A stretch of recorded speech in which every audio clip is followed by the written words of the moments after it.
Belief system adalah sesuatu yang kita yakini sebagai kebenaran. Sesuatu yang kita yakini sebagai kebenaran, maka kita pasti akan sulit untuk mengubah hal itu.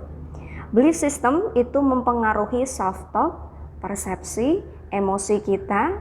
Jadi apapun yang kita pikirkan sehari-hari, apa yang kita katakan kepada diri kita sendiri, apa yang kita rasakan, kebiasaan kita, pola pikir kita, sikap atau tindakan yang akan kita ambil, keputusan yang akan kita ambil, itu sangat dipengaruhi oleh yang namanya belief system itu tadi.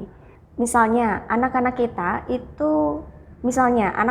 itu nggak percaya diri, mereka malas belajar, kemudian memiliki kecemasan berlebih. Kita kan sebagai orang tua gregetan ya, kita pengen mengubah anak-anak kita menjadi lebih baik. Apakah kita bisa mengubah itu, Miss Ayu? Dan kalau bisa, bagaimana caranya? Nah, sebelum saya kasih tahu caranya, perlu atau penting untuk diketahui orang tua lebih dulu kenapa atau bagaimana belief system itu bisa terbentuk dalam diri anak-anak kita. Karena anak tidak percaya diri, anak malas, anak yang punya kecemasan berlebih, itu tadi dipengaruhi oleh belief systemnya. Maka kita perlu tahu bagaimana belief system itu bisa terbentuk, sehingga ketika kita tahu bagaimana belief system bisa terbentuk, kita bisa membantu anak-anak kita berubah jadi lebih baik. Nah, belief system itu terbentuk karena yang pertama ada repetisi atau pengulangan. Segala sesuatu yang kita sampaikan kepada anak secara berulang-ulang itu akan mempengaruhi keyakinan mereka. Jadi tidak peduli apa yang kita katakan itu salah atau benar, yang kita katakan itu di luar nalar atau tidak, yang namanya anak-anak, kalau kita menyampaikan sesuatu secara berulang-ulang, itu akan diyakini oleh mereka sebagai sesuatu yang benar. Misalnya, kita sebagai orang tua jengkel sama anak karena mereka lagi belajar, karena mereka ada jadwal belajar daring ya, tapi mereka malas-malesan atau mereka malah nggak belajar. Mungkin saja mereka itu punya kendala.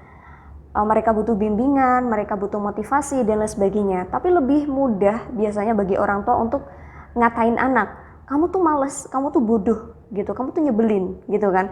Nah, hal-hal seperti ini yang kita sampaikan secara berulang-ulang kepada anak, padahal itu adalah sesuatu yang sifatnya negatif, tapi jika kita sampaikan secara berulang-ulang akan diterima anak sebagai sesuatu hal yang benar.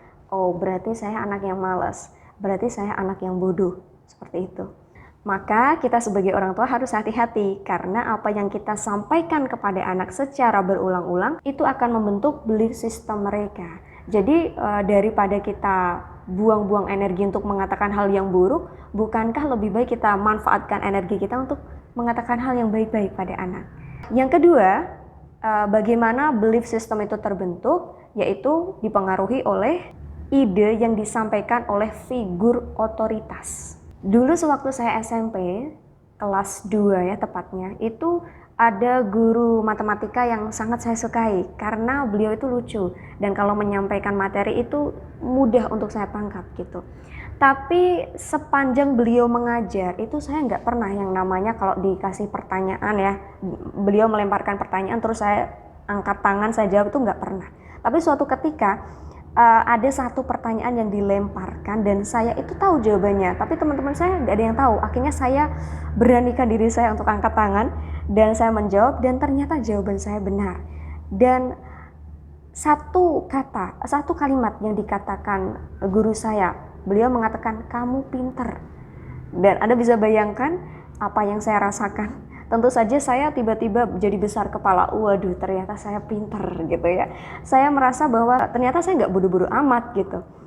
Dan setelah itu saya jadi makin rajin belajar matematika dan berusaha keras gimana caranya supaya saya bisa dapat nilai yang lebih baik lagi. Itulah salah satu manfaat ide yang disampaikan oleh figur otoritas.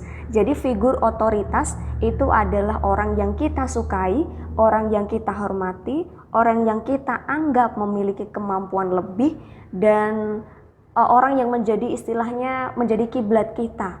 Dan apapun yang dikatakan oleh figur otoritas ini akan cenderung lebih mudah untuk kita terima dan kita yakini gitu. Jadi guru, orang tua, kemudian siapa ya, tokoh idola bagi anak-anak kita itu adalah figur otoritas. Jadi apapun yang kita tunjukkan melalui sikap keseharian kita, itu akan diyakini anak sebagai sesuatu hal yang benar, begitu. Dan itu akan menjadi belief system, bagian dari belief system anak-anak kita. Belief system manusia juga terbentuk karena yang ketiga, yaitu emosi yang intens. Jadi ketika kita merasakan emosi tertentu, itu orang lain juga mudah memasukkan ide atau keyakinan baru dalam diri kita. Misalnya kita dalam keadaan sangat marah, sedih, menangis, jengkel banget, kecewa banget. Nah, ketika kita merasakan emosi-emosi itu, orang lain itu mudah mensugesti kita. Bapak Ibu pernah nggak, atau teman-teman pelatihan homeschooling pernah nggak ikut sebuah pelatihan atau seminar dengan tema kesuksesan biasanya ya?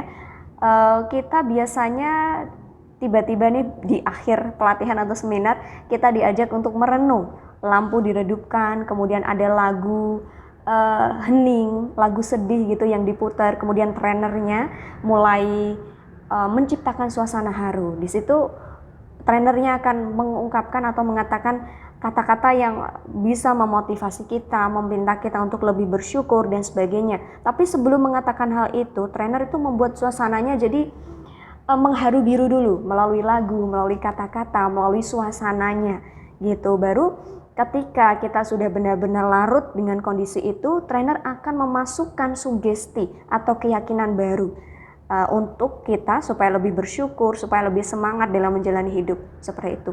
Kenapa seperti itu? Karena memang manusia itu ketika mereka merasakan emosi yang dalam, emosi apapun itu, mereka akan cenderung mudah menerima ide baru. Nah, saya yakin teman-teman pelatihan homeschooling juga pernah mengalami hal ini dalam keseharian. Jadi setiap kejadian keseharian kita itu pasti ada 1-2 momen di mana kita merasakan intensitas emosi tertentu, baik itu emosi negatif maupun positif. Nah, ketika kita merasakan emosi tertentu itu tadi, kita akan sulit melupakan kejadian itu, gitu ya. Misalnya ketika Anda waktu masih muda ditembak sama pacarnya, kemudian hati Anda berbunga-bunga, itu emosi bahagia, emosi positif yang pasti akan sulit untuk Anda lupakan. Kemudian ketika Anda melahirkan, itu kan momen bahagia, momen haru, momen sedih, momen dan lain sebagainya ya. Itu Anda pasti sulit untuk melupakan kejadian itu karena ada tingkat emosi tertentu yang Anda rasakan. Nah, contoh dalam parenting misalnya, ada anak yang dia itu ketika belajar harus diancam dulu sama orang tuanya. Kamu kalau nggak belajar, kamu akan sulit untuk masuk perguruan tinggi negeri. Ayo, kamu harus belajar. Nah, ketika orang tua memberikan motivasi dalam bentuk ancaman seperti ini, emosi yang dirasakan anak itu tentu saja terancam, tentu saja dia takut, cemas, gimana nanti kalau saya nggak masuk, maka saya harus belajar. Nah, makanya anak-anak yang terbiasa mendapatkan motivasi berupa ancaman dari orang tuanya seperti ini, ketika dewasa mereka akan cenderung menjadi overachiever. Jadi mereka akan cenderung berlebihan dalam mencapai sesuatu, cenderung perfeksionis dan merasa gagal banget gitu ketika mereka buat sebuah kesalahan. Tanpa kita sadari ya, sebagai orang tua apa yang kita lakukan sehari-hari itu ternyata membentuk belief system anak-anak kita dan itu dibawa anak kita sampai dewasa. Yang keempat, belief system kita juga dipengaruhi oleh kondisi rileks alami otak. Manusia memiliki beberapa jenis gelombang otak, beta, alfa, theta, dan delta. 2 jenis gelombang otak yang paling sering kita alami itu adalah alfa dan juga theta. Dalam 2 kondisi alami otak ini tadi, alfa dan theta, itu manusia cenderung mudah untuk dimasuki sugesti atau ide atau keyakinan baru. Setiap hari ada beberapa kali momen kita mengalami kondisi alfa dan juga theta ini tadi. Misalnya, saya sedang nonton drama Korea. Kebetulan saya suka nonton drama Korea. Jadi ketika saya fokus nonton drama Korea itu kadang kita kalau dipanggil nggak ngeh, nggak sadar. Benar-benar kita fokus di situ. Nah, itu kondisi rileks alami otak saya ada dalam kondisi alfa atau theta. Karena sedang fokus dan dipanggil, atau ada kadang bukan dipanggil, kadang ada orang lewat di belakang saya atau di depan saya nggak ngeh gitu. Sama juga kalau ibu-ibu nonton sinetron, kalau lagi fokus-fokusnya itu kadang ada orang lewat, ada kucing lewat, kita nggak pernah sadar, nggak ngeh gitu kan. Contoh lain nih, anak-anak kita biasanya mereka fokus banget pas lagi ngapain, pas lagi main game misalnya ya. Mereka lagi sangat fokus ketika main game dan tiba-tiba sudah waktu asar, sudah waktu sore, kita pingin anak kita mandi, kita panggil-panggil, kita teriak-teriak, anak kita justru makin marah. Nah, ini adalah cara pendekatan yang kurang tepat, karena anak kita justru dalam kondisi bagus-bagusnya untuk kita masuki sugesti. Supaya anak kita mau untuk mengikuti harapan kita, misalnya untuk segera mandi, maka kita dekati anak kita. Kita duduk di sebelah anak kita yang lagi main game, kita menyamakan frekuensi dulu. Kita tanya nih sama anak kita, lagi main game apa kak? Gitu, seru ya? Gitu. Nanti anak kita akan jawab tuh. Nah, kalau anak kita sudah mulai jawab, kita tanya tentang gamenya, seru banget nih kayaknya. Terus anak kita merespon ya. Ketika anak merespon, di situ frekuensinya sudah mulai sama tuh. Nah, ketika frekuensi sudah mulai sama, kita tinggal memasukkan ide baru, keinginan baru. Nah, kita tinggal memasukkan ide baru kepada anak kita. Tapi ini udah sore kak, jadi saatnya untuk kamu mandi. Gimana? Mandinya mau 5 menit lagi atau 10 menit lagi? Nah, kita bisa melakukan pendekatan terlebih dahulu, kemudian memasukkan ide atau sugesti baru.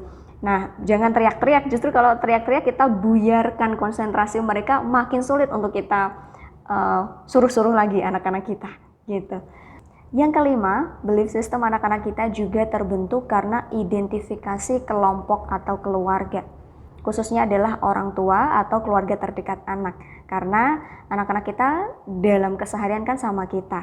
Jadi apa yang kita tunjukkan sehari-hari, apa yang kita katakan, perilaku kita, tindakan kita, cara kita bergaul, beradab dan sebagainya, itu menjadi contoh bagi anak-anak kita dan menjadi bagian dari terbentuknya belief system anak-anak kita. Nah, sekarang teman-teman pelatihan homeschooling, Bapak dan juga Ibu sudah tahu ya bagaimana kebiasaan buruk anak-anak kita atau sikap anak-anak kita itu bisa terbentuk dari kelima syarat terbentuknya belief system ini tadi. Dan ada satu hal yang unik, dari kelima syarat terbentuknya belief system ini tadi, ternyata orang tua selalu hadir dalam diri anak. Misalnya dari yang namanya figur otoritas. Kita sebagai orang tua adalah figur otoritas, figur yang dihormati oleh anak-anak kita. Kemudian emosi. Jadi dalam keseharian, karena kita sehari-hari sama anak kita, seringkali kita melihat atau ikut merasakan emosi yang dirasakan anak-anak kita, atau bahkan kadang kita yang menciptakan atau memunculkan atau merangsang anak kita merasakan emosi tertentu. Kemudian identifikasi kelompok atau keluarga, ya kita sebagai orang tua adalah bagian dari keluarga dan setiap hari sama anak-anak kita. Jadi bisa disimpulkan bahwa kurang lebihnya atau kemungkinan besar sih saya katakan kebiasaan anak-anak kita itu terbentuk ya karena memang orang tua itu sendiri. Jadi kalau misalnya kita masih melihat anak-anak kita belum bersikap baik sesuai yang kita harapkan, ya pertama kita sebagai orang tua harus introspeksi diri terlebih dahulu gitu. Bagaimana kita membantu anak-anak membentuk belief system mereka sewaktu itu begitu. Jadi intinya adalah penting bagi orang tua untuk mulai memperhatikan ucapan kita sehari-hari, perilaku kita, tindakan kita, pola pikir kita, kebiasaan kita, karena semua itu ternyata dijiplak sama anak-anak kita dalam proses terbentuknya belief system itu tadi. Dan itu sangat mempengaruhi cara anak kita bersikap, dan kalau mempengaruhi cara mereka bersikap, tentu akan sangat mempengaruhi masa depan anak-anak Anda.